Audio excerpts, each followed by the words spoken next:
How Long Gone?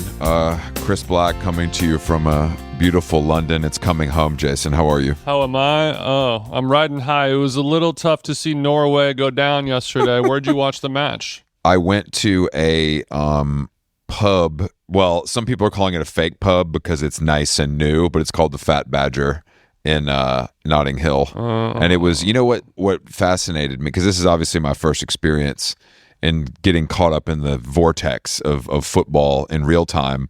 You know, when sports are on at places in America, in my experience, everybody's kind of hanging out and the sports are on.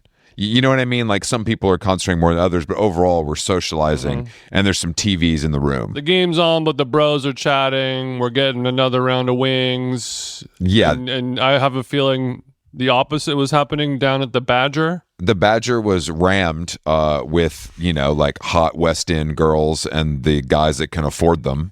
And it was full concentration. This Badger was rammed. Every single person in the room was facing the screen. Like there was, you know what I mean? There was no there was no side convos going on. So it was, I stayed till like 12:30. I couldn't do the 2 a.m. I didn't have it in me. Oh yeah, I forgot. Yeah, I mean, I was watching the match around lunchtime, I feel like. Yeah, it was like a 10 p.m. start.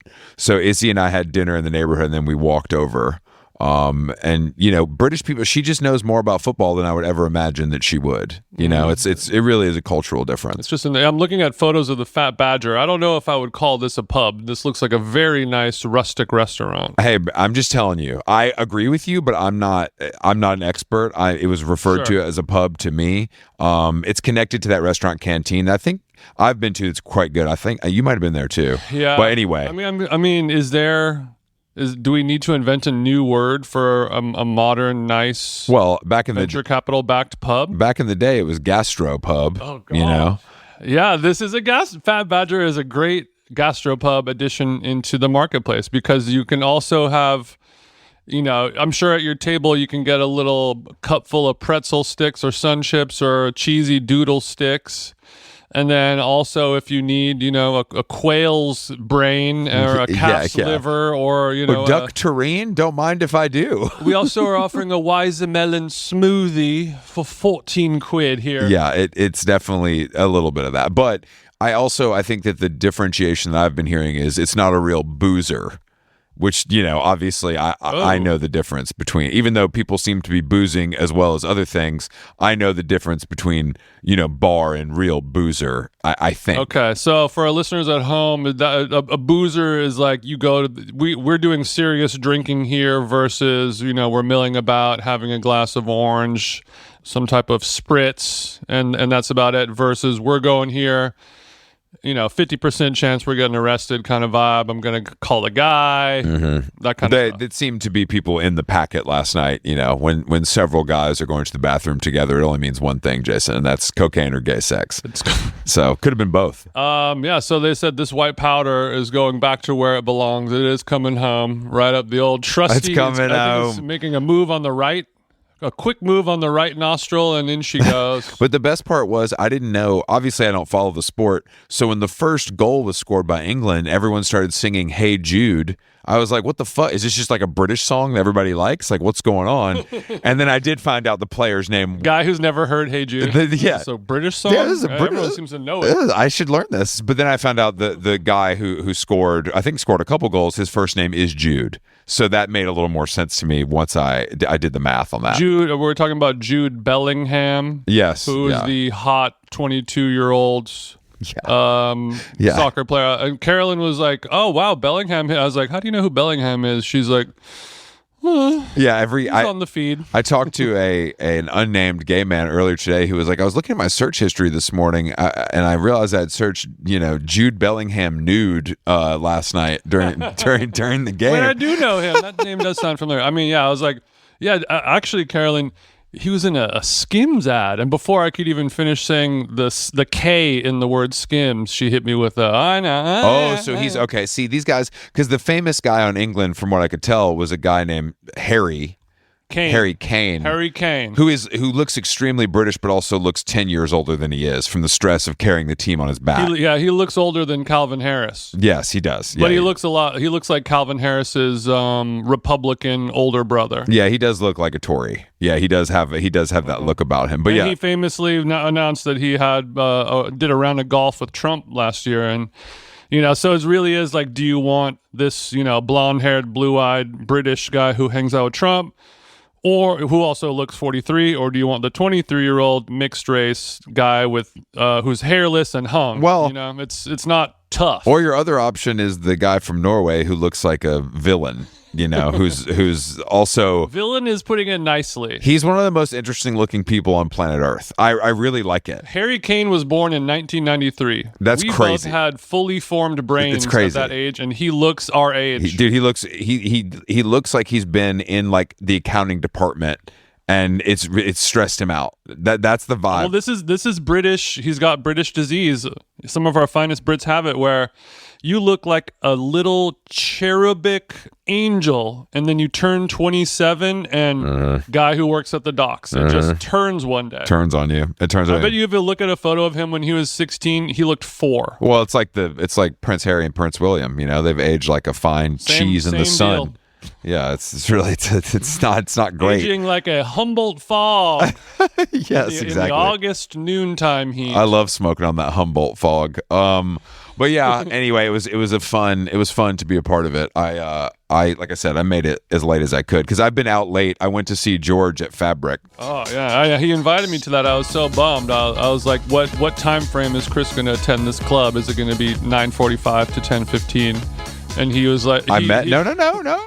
He was like, yeah, that's confirmed, and just to let you know, the club doesn't open at 9:45. He will be there just to kind of check out, I'm gonna be out, know where the exits are and stuff like that. Hanging around, yeah. I have to walk the premises to make sure I know how to get out. No, it was first one in, first one out. I met Shad at Space Talk, a new listening room around the corner, I guess, which was quite cool actually. And then the fat badger of listening rooms, I'm reading. I gotta say, man, Fabric, legendary nightclub Fabric, which I recognize the history. Mm-hmm.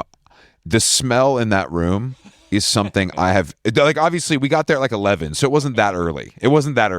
The smell inside of Fabric is something that has never touched my experienced nostrils ever before.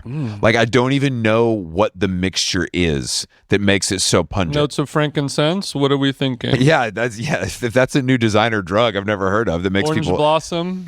It's like obviously it's a mix of whatever the British version of Fabuloso is. You know what I mean? And like maybe incense and maybe spilled beer and also buzz balls, and I just don't know what the possible combination could be to get this. It's so twisted. It is so twisted on the nose. Okay, so the Fabulosa, I just looked it up. I was like, what's the British version of Fabuloso cleaner?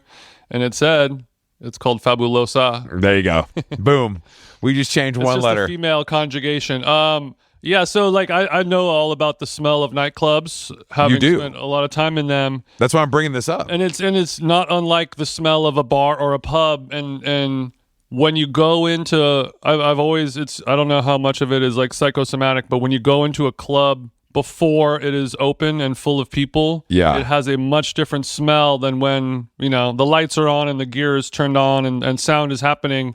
It just distracts you from it. But when you go in to pick up that that bar tab that you forgot the credit card, everyone listening has done it, and you go 2:45 p.m. a disgruntled bar back is trying to find your card for you, and that smell, just decades of beer in the wood flooring, in the subflooring, just stale, damp air, cigarettes. It's just vermin. I know, but there was something I have not smelled this as much as you. But God bless. Obviously, you've spent a lot of time in the club too. You've been at the club picking up that bar check the next day, the little $375 bar check. They hit me with that automatic 20% when you leave the Visa debit. You know what I'm saying? Yeah, we've all been there. Yeah, they hit you with the 20. We've all been there. On the promoter side as well as the customer forward facing side. But I mean, I guess it takes a special club to have such a special smell. I think it's the history. I think it's the history. I think it's been there for so long that it like predates. There's smells that predate our current era that I wouldn't have access to. You know what I mean? Just the ass of Carl Craig is baked into the walls there. Yeah, literally. I left at 1. I had a pretty good showing. It was of course before George touched the decks, but still, of course. I was able to. I mean, it's hard to do that in LA when the club is done earlier. It's like, oh, it was a late. So I've been out late. Okay, so you are more hungover than me. Is that what's happening? Well, today I went to Hackney this morning and then had lunch at the Heart with I've been all over town today. On a bike because the weather's so nice, so I'm feeling a little fried. I'm feeling a little fried. Did you have? I know they don't have ice cubes there, but did you find a cold brew or something you could bring in? You know what I did, Jason? Yesterday I went to a place called Watch House. That's like a pretty popular coffee house. It's pretty good, and I ordered a cold brew. And these motherfuckers handed me a can and a cup of ice because they make their own cold brew in a can. Oh, they hit you with the DTC. I get it. I totally get it. Put this shit on tap. Like, come on. Put this shit in the cup for me. Don't make me put it. It just feels like I'm going to a fucking off license. Like, come on, put it in the cup like a restaurant. Like, it made me mad. And it was too fruity. It was too fruity as well. The brew was too fruity. Yeah, or just bring the can. Yeah, exactly. Well, they asked me if I wanted ice, and I was like, "Yeah, no shit. Look at me." And then I realized why they were asking that, and I was not pleased. I was not pleased. They hate to give up that ice over there, don't they? Those little bastards. Even when it's so nice outside. It's hot, of course. Like Wimbledon in a suit was not my favorite thing I've ever done, but compared to Miami or New York or anywhere else with humidity, it's pretty good. Sure. It's pretty primetime summer shit. So you went to Wimbledon? You've had such a week, Chris. I've had a week. Yeah, I went to see Coco fucking lose, just duff it into the net in crunch time. I don't know if she's ready for the big leagues, TJ. Osaka's up. And she and Coco down? Well, I mean, Osaka's not up. She still lost, and she looks stupid. But I mean, I think Coco's at least cool. I just wanted to bring it up just to make sure you still have the same thoughts. At least Coco can do a press conference where she like smiles, and makes a joke. But yeah, it was crazy. She kind of just. Why don't you give us a smile, pretty? She really choked, man. She really choked. But it was fun because we tried to go to Wimbledon a couple years ago and got rained out. So. I was happy to experience it. Having Wimbledon during World Cup, I feel like that's going to be shit for ratings. I think. Are they being shat upon? I wonder. I feel like people who like all sports find a way to see it all. Like if you're a real, you know what I mean? If you really love this shit. You sound like my Fox Sports package right now. Yeah, no, it's league. This is NFL Red Zone. This is League Pass shit. Like you're going to find a way using your BBC iPlayer. Real sports fans find a way to watch it all only on FS1. To view all this shit. Yeah. I mean, I was watching sorry to interrupt, like last week a random ass game, like not even a huge one, kind of an off time. And then, during halftime, I was like, oh, there's like a Lakers game on or something like that. And it looked like a high school match in terms of production quality, crowd attendance, energy. Really? I don't know if it was like because everyone wanted to watch soccer instead of basketball, but it really does affect everything. Like I plan trips, if I have to drive a far distance or go somewhere on the west side or something, try to plan it around a World Cup match. If you could plan an LAX arrival while fucking Argentina's playing or Mexico's playing, I'm gonna work on that. I drove to that spot, LA Grocery, which is in like Hollywood from my house, and Saturday morning normally traffic's fucked up. I was going 87 down the 101 Hollywood and Vine. No one around. It was what game was on? Argentina was on. That was actually no game. Okay. No game, but which is not great for my point and story. But no, I didn't mean to pry. No, you pried it up, and do you like what's inside? Do you like the nut? No, walking from the restaurant to the bar last night to watch the game. The streets are like it's tumbleweeds in London. It was crazy because it had been on for 15 minutes. Oh yeah, you know what I mean. It just started. England match in England, mate. It's tumbles. If you ever wanted to rob the Louvre again, yeah, that's the time. It's the British Louvre. Then we can go to the V&A East. Wait to the hydration break and rob the Louvre. Not again. The hydration. Rob break. The jewelry store. But I did see something in the hospitality suites at Wimbledon. They had a Avion water cooler. Like a office style classic water cooler. Like the jug, like the 5-gallon jug flipped over. You're not talking about Yeti cooler. No, and I'd never seen that before. And now I'm like, does this exist? Is this something you can buy? Is this Wimbeldon only? Is this, whatever? Is this an exclusive? I haven't looked it up yet, but I wanted to put it out there to you because I feel like I'm looking up. Somebody will let us know. There's a Virgil Abloh Avion. Yeah, they did a bottle with him, but I'm talking about this is this is a 2019 mini dispenser thing. I'm sending it to you right now, and it looks like they did some type of little thingy, and the water comes in a plastic bag upside down. Oh, and then you kind of squeeze it to have the water come out. The design is reminiscent of the Volcano marijuana vaporizer. It was on the tip of my tongue. R.I.P. Virgil, his mind. R.I.P. Virgil. R.I.P. to the volcano smoking era of my life. Damn, can you get one of these on Grail and get the Virgil Volcano? Dude, this is crazy looking. Actually, though, this is like a crazy looking thing to have in your house.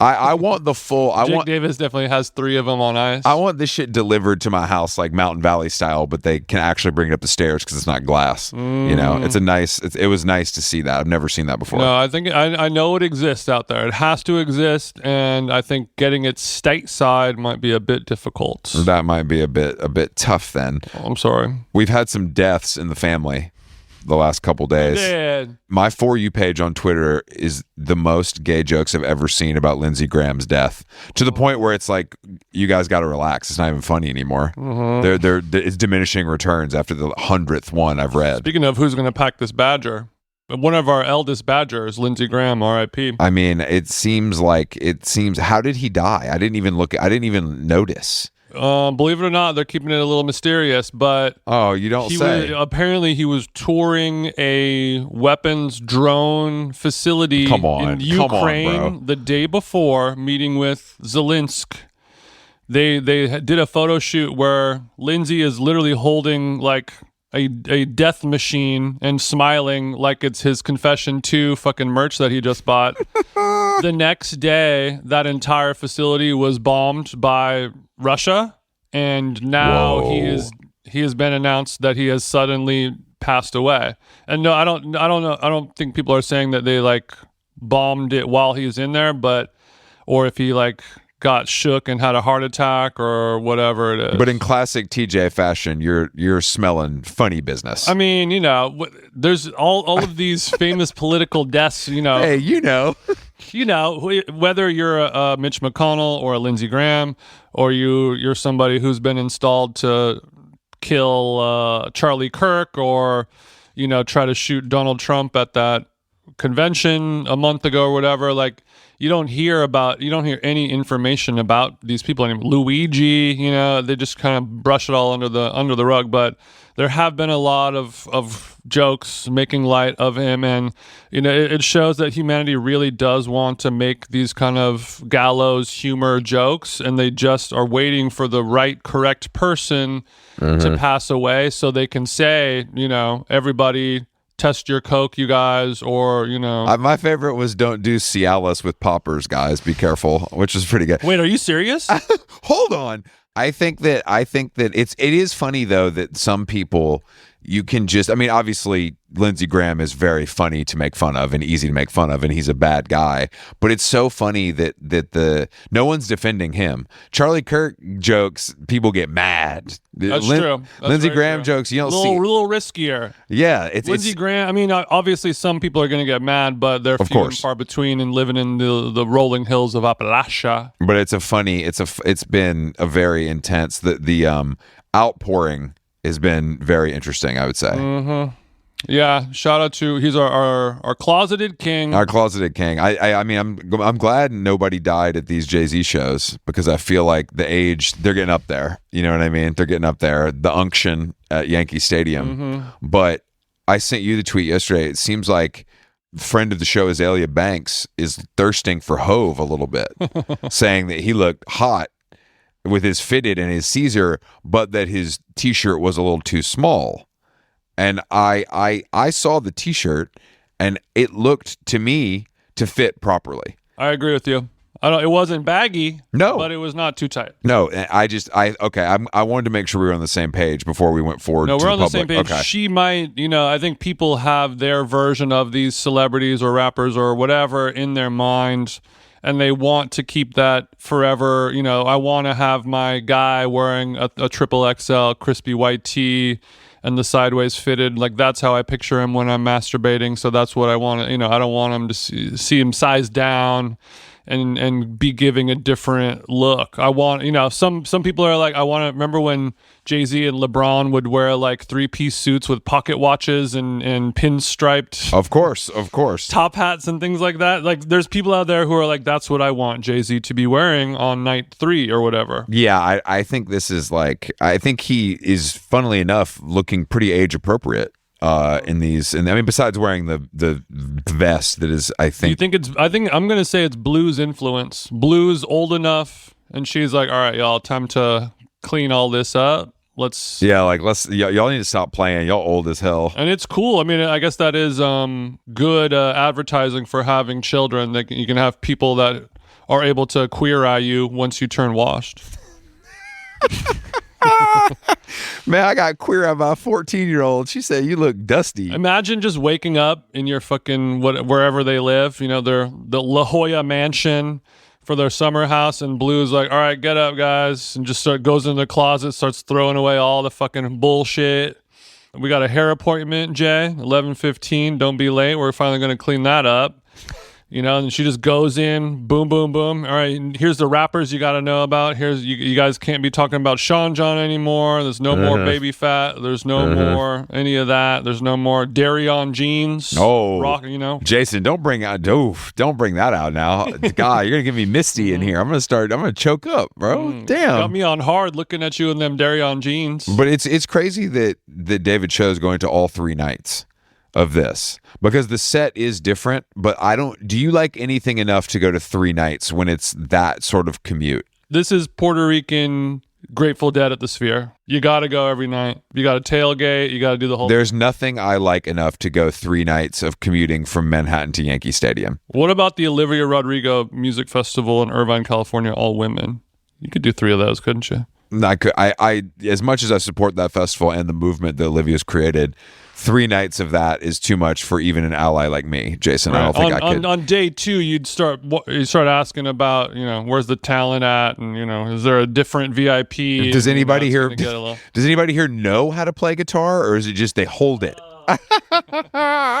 I'm joking. Come on. I'm joking. Oh, yeah, I'm joking. I'll see you guys next week. Chris, I disagree. I think women can play musical instruments. I think they're better. I mean, I like them because they don't try to solo as much because they have less of an ego. And that's why women musicians are better than men. Yeah, all women musicians are better than the new Future record. Dude. Yoko Ono is better than the new Future record. Honestly, that song I sent you, that shit is crazy. It's crazy. No, it's crazy. It's shock. I was listening to it. Are you talking about the one where he's doing his little high pitched voice? Yeah. His Reptar voice. What is that? Like, what is that? Is that just like I'm trying some shit? Wasn't in the trap with a rusted 380. Drumming in the trap with a rusted 380. Posted on the block with a rusted 380. You acting good, get a brand new Mercedes. Cardi and some other rappers started doing it, 5 years ago. And it was very like, you got to be a certain cat to be able to pull this shit off. And like Thug was doing it for, he was good at it for a summer, and then it kind of got a little old really quick. And then people kind of stopped doing it. The weird little, I'm a little baby kind of, what was that? Pissy Pamper, that Cardi song. Yes, yes. Which is great. Yes. Love it. Fabulous. But like, how could we forget? We can't have a 45-year-old multimillionaire doing the goo goo gaga voice. It's just, unless he's trying to have sex with women that are younger than he should be having sex with, which I would never accuse Future of. Hey, no, Future ain't doing that. But I do think that the people are genuine. Like, I listened to Joe Budden talk about it, and he was going crazy. He was like, this shit is ass, and they were trying to defend it. I mean, I'm just like, I think that we want so much from him because he was so cool, and that era is very, very, it's been a very, very long time.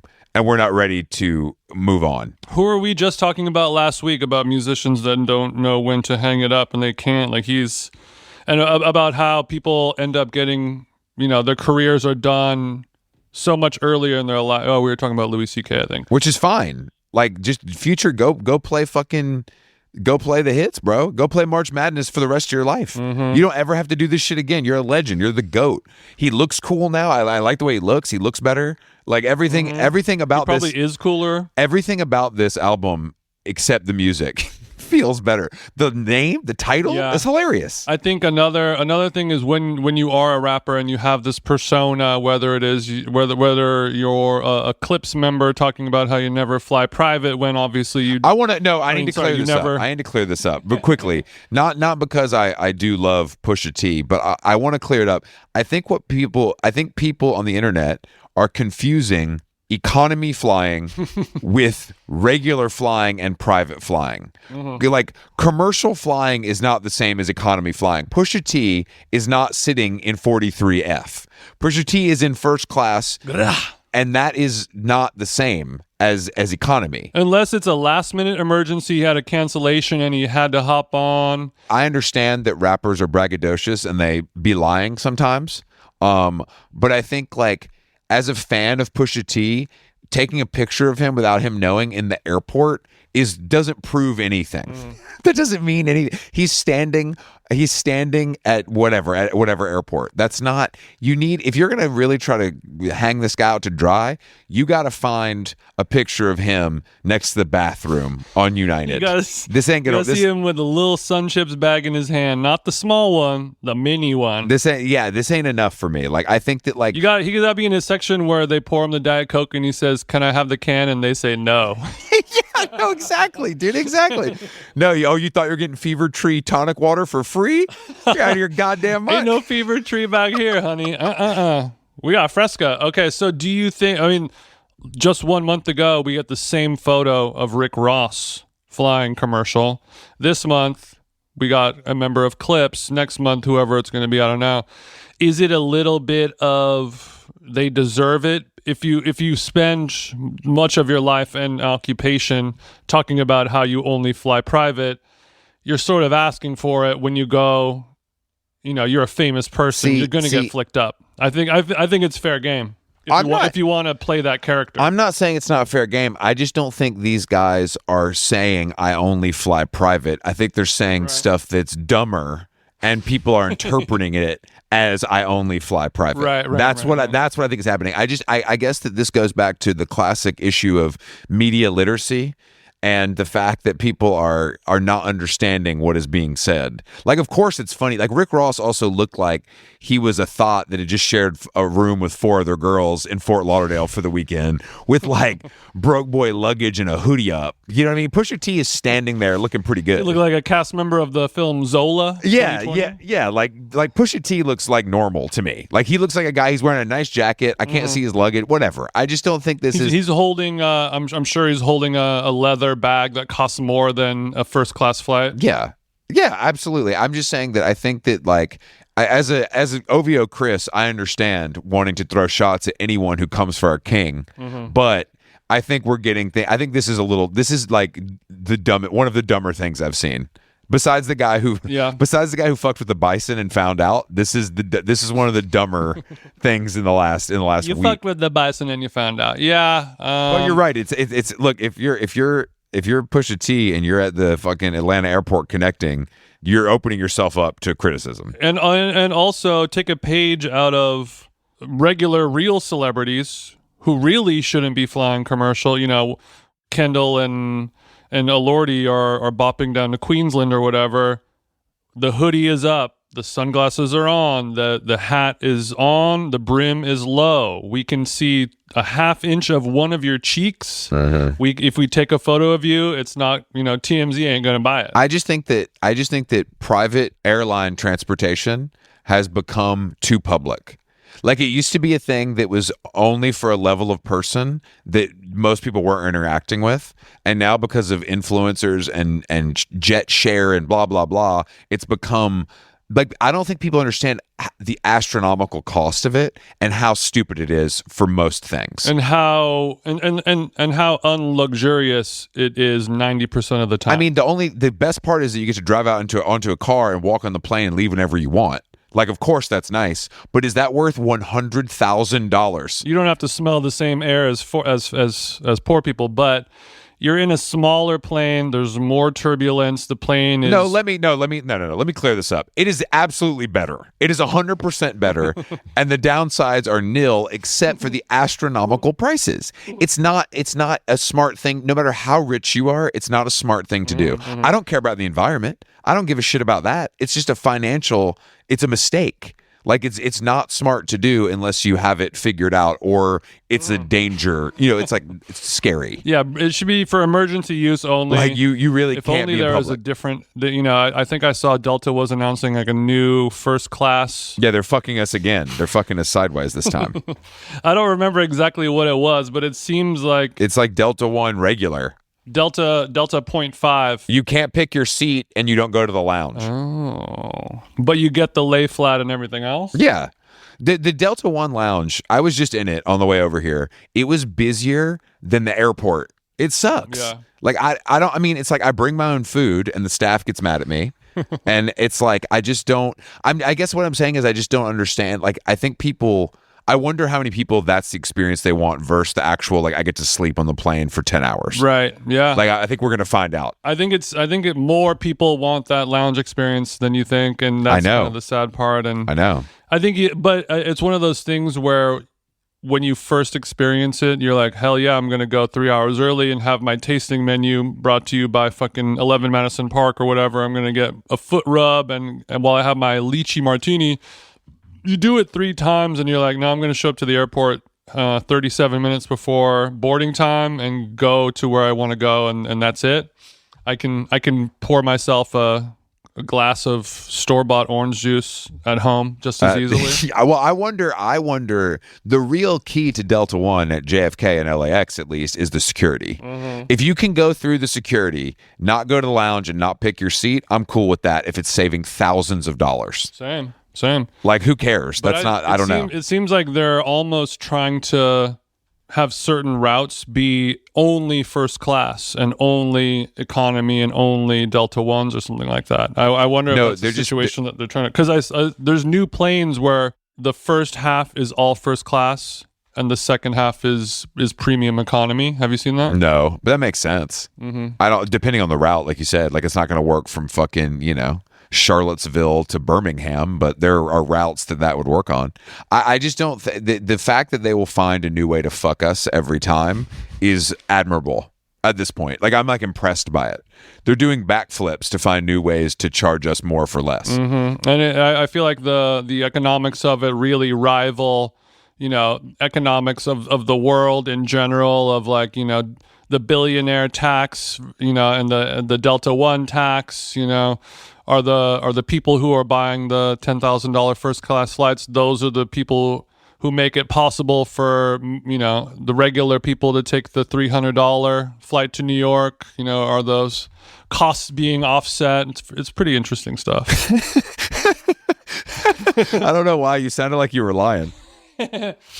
I mentioned Yoko Ono earlier, and I was thinking, driving around Los Angeles, there's all these on the light posts. They'll do promotional materials, flags, posters for art shows coming up, exhibitions. There's one at the Broad Museum downtown for the Yoko Ono exhibit. And I was thinking, like, how many people in LA are going to schlep downtown to the Broad Museum to go check out the artwork of Yoko Ono? How many people love Yoko Ono that much to go do that? And then I was thinking more so, I don't know a single person who likes Yoko Ono, period. Oh, no, she's reviled, I would say, by most people. But I think that... So are people going to the show to hate watch it, or just because the connection to potentially seeing Beatles stuff? No, I think people have a fascination with Yoko Ono. And I think that also the Broad is like, I mean, that's just a lot of museums, especially in the summer. The business is just tourists. They don't. It's not really about what's on view. It's more about see the building, take photos in front of the gift shop. I'm in LA. I'm gonna hit Mocha. I'm gonna hit LACMA. I'm gonna hit the Broad downtown. And that's what I would do, because I don't know. I mean, Yoko Ono has had some high points. I'm not going to totally shit on her, but she's most famous for ruining our greatest band. So it is a tough putt in that way. I mean, I kind of like her just being like a fucking menace in general, but like, I don't know any artwork that she's created that people seem to like. I know the music people are like actively violent against. I just wondered, like, who are these people that are like, yes, let's do a Yoko Ono show, take over a fucking $50 million museum. I can tell you exactly. It's a family of 4 from fucking outside of Stockholm that's in LA for 10 days, and they got Universal Studios, they got Disneyland, they got the museums, they got pinks for a dog. They're a little sunburnt. They just want to go in the AC and let these kids walk around and be left alone. Okay, that's my guess. And then to top it all off, let's go into a room with a small Japanese woman screaming while she like stabs a teddy bear. Hey man, a little something for the kids. Hey man, kids. And then we're gonna check out, see if In-N-Out is up to all the praise. Yeah, you say In-N-Out. It's just a burgers, but I'll guess we'll go. I mean, I'm gonna see what all the fuss is about. Oh, they have Chick-fil-A here too. We got to put the roof up on the rental Mustang. The sun's a little too bright while we're in the drive-through line. This is cooking me. Oh, I was in Atwater a couple days ago over. Let's go. You said you went back to the old hood to check in with the OGs. Or are you still good? Funny you say that. I did feel like an OG because every time I go there, you're like, oh, this place sucks or whatever. But I saw two dudes walking down the street who looked kind of like teen gang members, like little Mexican cholo kids, maybe like 16. You could tell the difference between like crop top jorts Mexican and I'm kind of in a gang Mexican, Sure. One of the guys was wearing 0 drop wide toe box. That's fire. Flat shoes. That is fire. Dude, I mean, look, foot health. Imagine getting stabbed by a guy with toe shoes. Jason, foot health, plantar fasciitis, this plagues us all. This is not something. I agree. No matter what your discipline is as far as the arts go, whether dark or light, you gotta foot health is important. Some say it's the foundation of health. It was truly I'm old, I'm washed, I'm unked when I have feelings like you cannot be a street tough in a gang and wearing your little 0.0s. Jason, times have changed, bro. I think you're living in the past. I think you need to get up to speed. Because this guy also, Jason, who knows what he's putting up on the deadlift? Who knows what the back squat's looking like? Not in my America. No, this is that. I like this progress. I think everybody should care about their foot health more. It's something I deal with on a daily basis. I guess it does look better when you have like the Ben Davis pants cut off into the capris. It's fly. I would much rather see a 0 drop shoe. The silhouette of it is more pleasing to the eye than, let's say, a big fat chunky Hoka as he's running down the LA River. I think this is kind of take the watch off your wrist. This is kind of fly look, honestly. The way you're describing it, I'm kind of like I'm visualizing it. Was he wearing just a tank top and a shirt? It was like a white tee, some black shorts. The shorts were long, like below the knee, like cholo length, and then a zero drop shoe. And I looked down at the shoe and I was like, no, hold on. No, I had to scroll back up and I was like, maybe these guys are just like non-binary baristas and I just misjudged them, at first glance. Oh, I'm sorry, fellas. Excuse me. I'm so sorry. I thought you guys were tough. Never mind. No, but I scrolled back up with my eyes on their bodies and I was like, son, no, these are certified street toughs. These are little gangstas. I'm starting to worry, Jason, that at your big age that maybe you aren't able to pick out the gangsta like you used to be. I trust you. I know you've lived in LA your whole life. You know this stuff better than I do, but I'm getting worried that I don't know, man. I think maybe it's tough to decipher as grandpa gets up there. I agree with you, and that's something that I hadn't considered until now. Thank you, but I don't mean to. I'm not trying to hit a sore spot. I think once you hit a certain age and you're, quote unquote, set in your ways, maybe you could do the same thing with, judging a rapper being hard or not or whatever. Yeah, for sure. Where you're like, okay, maybe this person who is wearing his little ERL jorts and his zero drop shoes is actually a cold-blooded killer who has, a vendetta against the police, and he's sniping detectives and he's robbing old ladies. Maybe that's happening, and that's just how little gangsters look right now. But when you have the old wash mind, you say maybe the world thinks that, but in the courtroom of my mind, in my Judge Ito that lives inside of my skull, you ain't a gangster to me. I could watch you rob a Dollar Tree right now, and I'll say no.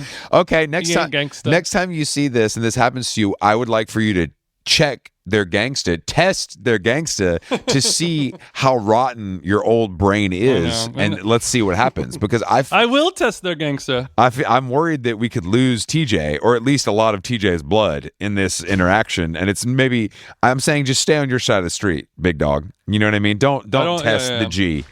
Don't test the G. You just told me to test the G. Now I'm confused. But I mean, it's the same thing when you're like... I'm sorry. You're right. So this young thug guy, he like wears dresses and sings in baby voice. And like, yeah, isn't it fucking gay? And then a month later, they're like, oh yeah, there's a RICO charge for like murdering 20 people. Okay.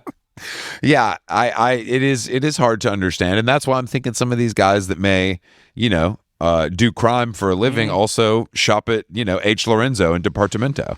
I don't think it's out of the question. You made my matcha too sweet, bitch. I imagine I got the Visvim jorts on with the 5 fingers, and I need extra pump in my matcha. Yeah, it's not out of the question. I saw another thing. I was in my house washing the dishes or whatever.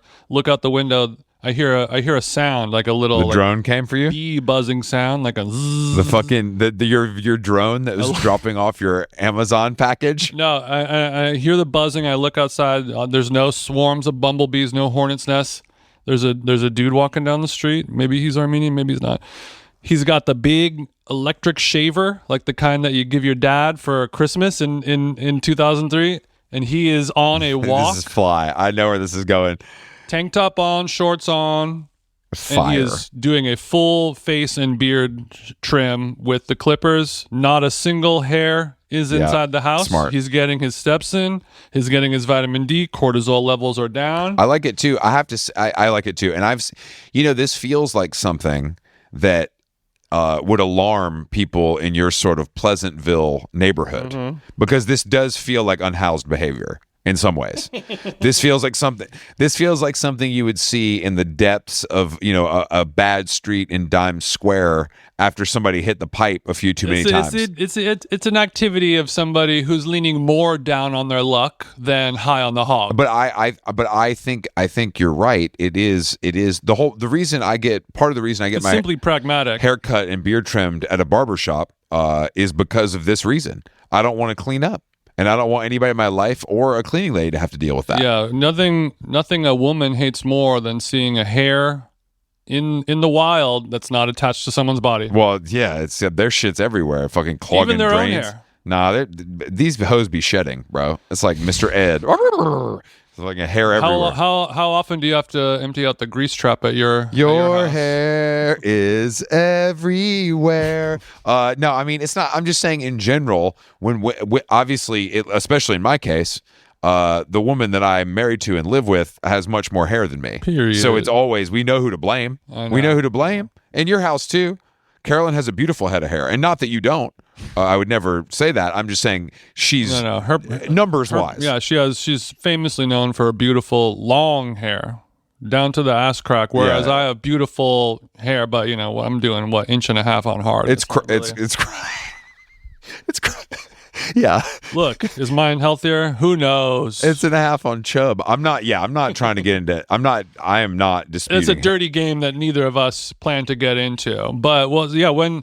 It's a solution that I think is great, because whenever I do the beard trim, it's usually maybe like every week and a half or so, maybe 3 times a month. I'll trim it up and clean it up, and I will lay down a towel over this bathroom sink.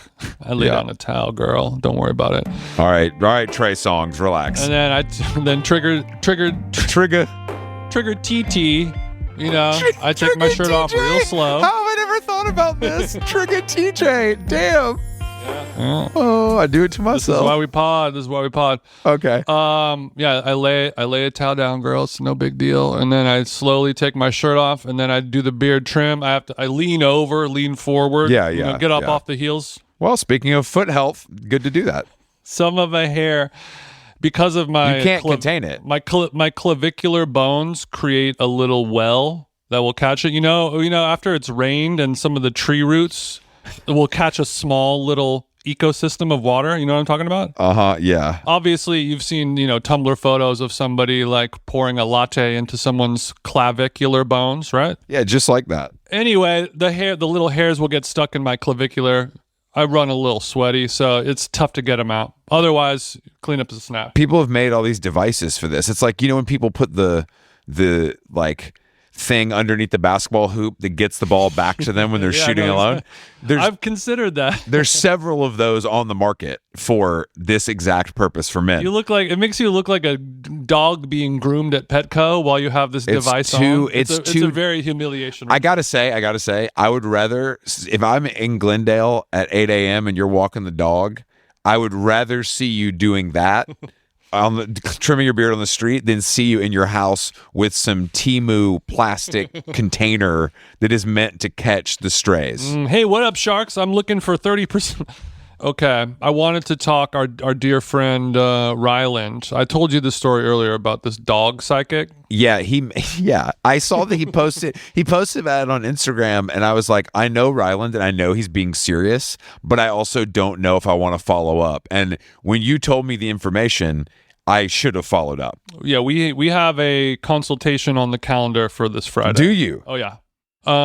So basically, our friend he rescued a dog, a cute little dog, and it was like owned previously by like a hoarder person, wheelchair bound, not living good, not getting the correct blend of nutrients in the body, and just kind of traumatized in general. They rescue the dog, everything's great, it's super cute, but the dog will not pee outside. Which I don't know much about dogs, but that's a problem. Yeah, so that means that your dog is still peeing and shitting. It's just doing it inside of your house on top of your belongings. In your home. Okay, I got it. So you're like, we got this great new dog. It's cute. It's amazing. But every 3 hours, we're getting the Bissell out. No bueno. So they find out about a dog psychic. They do a meeting. I don't know if I guess it's Zoom, I think. And anyway, the dog psychic says that, hey guys, this dog keeps saying over and over again, hot dogs. It's saying hot dogs. This just sounds like, this literally sounds like a lie. It's too crazy. I know. And this is coming from a trusted source, a person who's level-headed and pragmatic. Yeah, the most level-headed. Yeah. One of the most level-headed people I know. Makes us look young, wild, and free, flagrant in comparison. And they're like, what the fuck are you talking about? The dog keeps repeating hot dog over and over again. So they get some hot dogs, go outside, the dog pisses.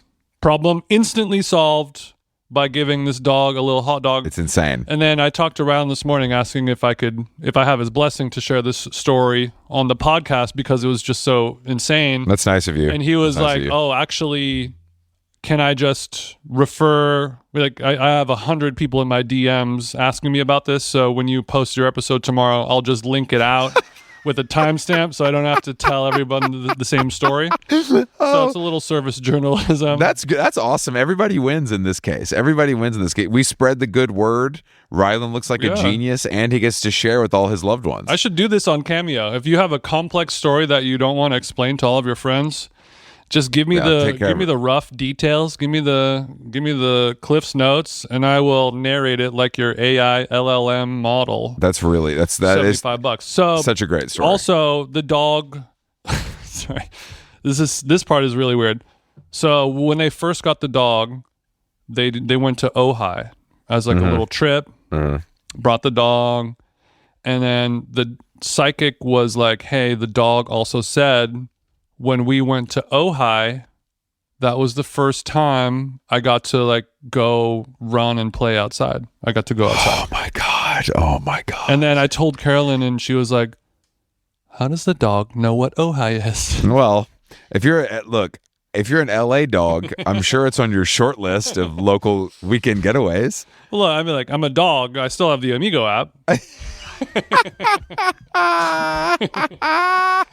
Oh my God, that is real. That story is. So all that is to say, like, our dog Bean is like whatever, 5-6 years old. You know, it's pretty much like baked in. Like, we don't really have any problems with it too much. Like, it's a good dog. There's no like, my dog is killing me, I don't need to call Cesar Millan.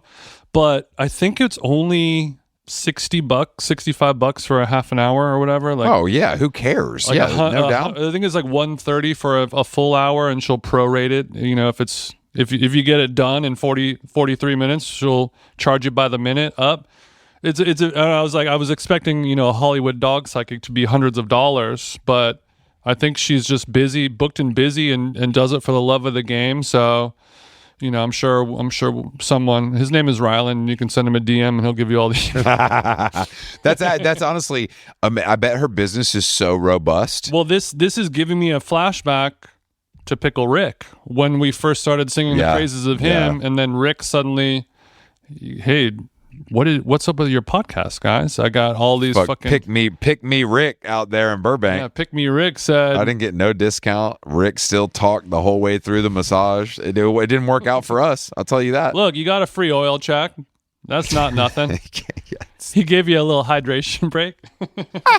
Out is when you get a massage with a happy ending. Mm-hmm. That's old. Mm-hmm. The new way of saying it is I got a little hydration break at the end. A hydration break is it does sound more pleasant. It does sound, it's a little, it's nicer on the ears and the eyes. And the hydration inside your body, it's finally broken.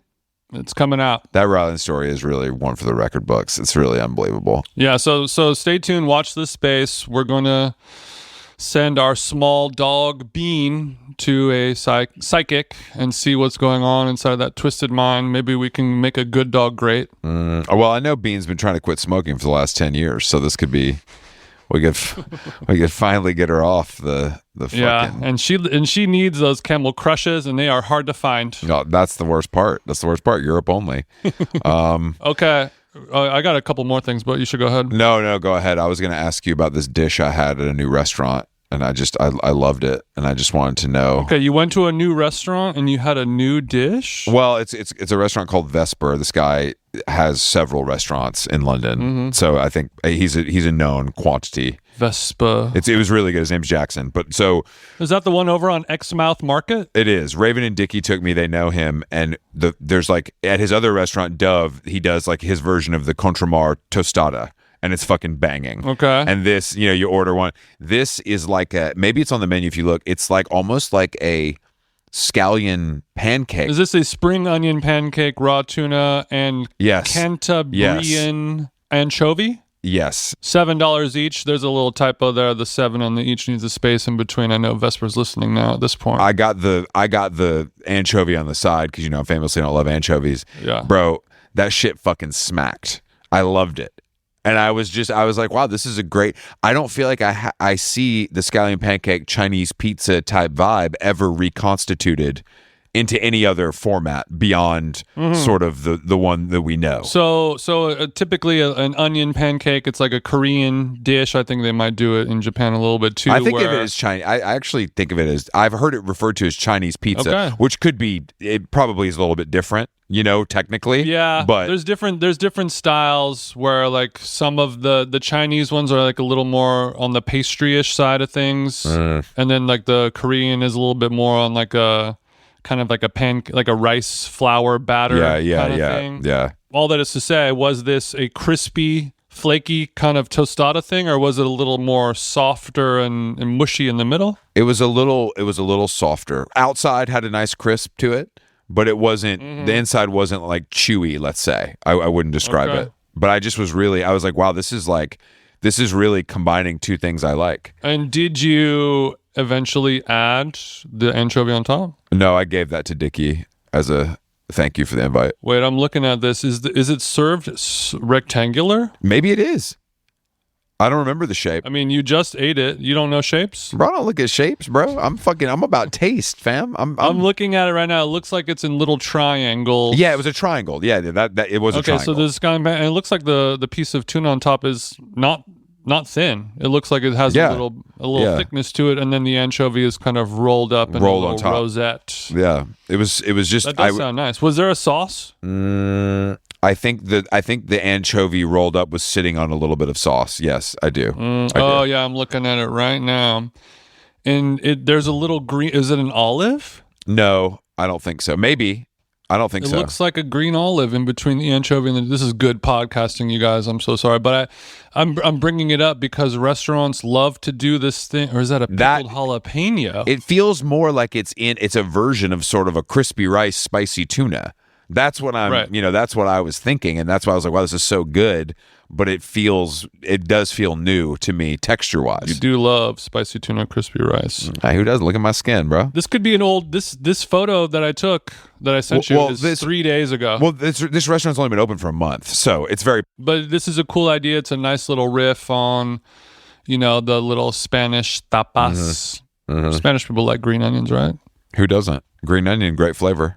I feel like that crosses borders. Great flavor. And speaking of the hydration break earlier, I was thinking about the evolution of Powerade. I saw them sponsoring. I saw this. Powerade, when it first came out, it was just like, oh, you're just like the little bitch stepbrother to Gatorade, just like get out of here kind of thing. And I'm kind of proud of Powerade. They work their way up to the World Cup hydration break sponsor. I love that you're acting like they're a small upstart owned by Coca-Cola.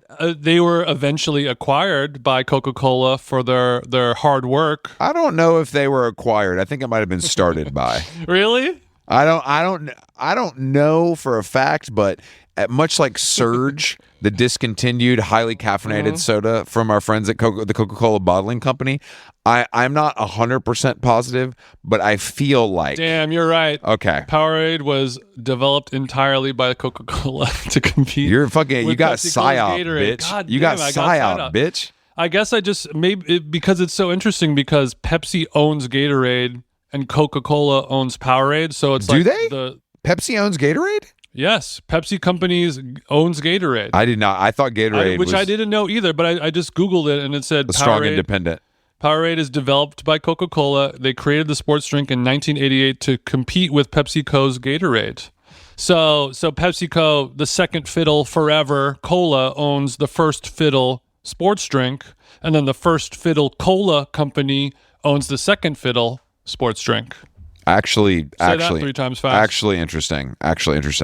But I'm not proud of Powerade because it's a much worse. Yeah, I take it back. I'm not proud of them, but I just remember them always being the little kind of redheaded stepchild of the sports drinks. You laughed them off. The colors are so unnatural and weird, and the logo is wrong. It was just like, oh, that's the cheap budget version of Gatorade. And the poor little troubled workers over at the Coca-Cola Corporation, they stuck with it. Never forget vitamin water, Jason. A success story from the slums involving rapper 50 Cent. We couldn't write that. That's too. The script is too good. And also, lastly, I saw Maddie's Secret, our friend John Early's film, a couple days ago. Support cinema, okay? And it was very funny. It did a good job skewering the Bon Appetit, chefy, miso gochujang, muffin recipe culture. Okay, wow. You hate your own people. I'm glad to hear that. I'm able to laugh at myself, Chris. Something to think about. Just kidding. You're really able to do that. Maybe too well. But there's an interesting discourse going on about, because so much of it of the film is about eating disorders. That is the secret of Maddie's Secret, spoiler alert, but it's walking the line between, John Waters style camp eating disorder comedy thingy and real eating disorder thing where it's like, I don't know when I should laugh and when I should reflect, you know what I mean? But either way, everyone is talking about it, and I think that is interesting alone. And if you have a good sense of humor and you like food, and it's just a wacky, funny movie, check it out. I will. I plan to. Okay, and also you can check out the Burning Man documentary on HBO. Oh yeah, I did see that last night when I logged in using my VPN. They were smart to show the only attractive people in the first 3 minutes of the only burners that you would have sex with. That's good. No, because I was like, such a good idea. Like that's exactly what a documentary should be. Is like this thing, Burning Man, a thing we all make fun of, a thing that we're all fascinated by, a thing that we're probably never going to go and find out what it's like for ourselves. But and to have an HBO film crew go there for 5 years and make a documentary about it, inject that into my veins. Unfortunately, it's less about topless baddies on LSD and stuff like that, and guys doing unicycle tricks underneath a wooden dragon, and more so about the like minutia of the executive board of Burning Man and like what the future is going to hold with regulations and government lobbying and stuff. Oh my God, dude! No one, God, no, dude. Let me see some tanned dicks. Who cares? Weird fat guys, butt naked. Yeah. Let me see Let me see Diplo on a bike that had 15 welders create it. I don't want to see. I want to see some. That's not what I want to see. I want to see some steampunk shit. That's right. Oh my God! All right, How Long Gone? Thank you for listening. HowLongGone.com is the website. We're back next week with more podcasts. We appreciate you. Thank you, Jason. Yeah, thank you. Bye.